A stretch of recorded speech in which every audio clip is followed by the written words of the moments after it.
Traffico e inquinamento provocato dalle lunghe code tra via Vittorio Veneto e via Armistizio. Il nodo del Bassanello e le sue criticità hanno animato la biciclettata organizzata dai circoli del Partito Democratico di Padova Sud e Armistizio, che con questa iniziativa hanno incontrato l'amministrazione comunale per spiegare le gravi criticità della zona legate al grande afflusso di auto che non portano solo inquinamento ma che rappresentano anche un grave pericolo per pedoni e ciclisti. Abbiamo chiesto maggiore investimento per una riqualificazione di questa parte del quartiere e abbiamo chiesto di ripensare questo territorio investendo fortemente in soluzioni innovative anche sotto il profilo della sostenibilità ambientale. La richiesta dei cittadini, rilanciata dal consigliere comunale Dem Marco Concolato, è quella di trovare le risorse per la riqualifica del Bassanello, uno dei nodi più congestionati in città.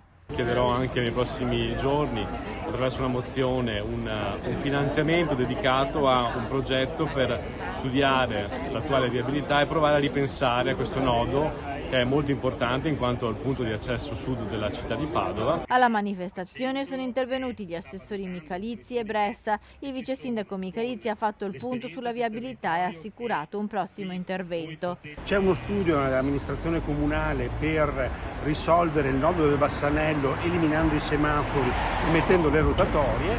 Ora, insieme anche ai consiglieri comunali, approfondiremo questo studio e vogliamo dargli corso in modo tale da affrontare questa tematica che tutte le mattine, come dire, blocca tanti padovani. L'assessore Bressa invece ha parlato della riqualifica dell'area ex di Alcos, da anni abbandonata al degrado e proprio per questo scelta come punto di arrivo della biciclettata. Stiamo lavorando appunto con la proprietà che sta per ripresentare un progetto di riqualificazione in quell'ambito. Vogliamo risolvere anche il nodo della viabilità per quanto riguarda i ciclisti che potranno da qui collegarsi direttamente all'argine.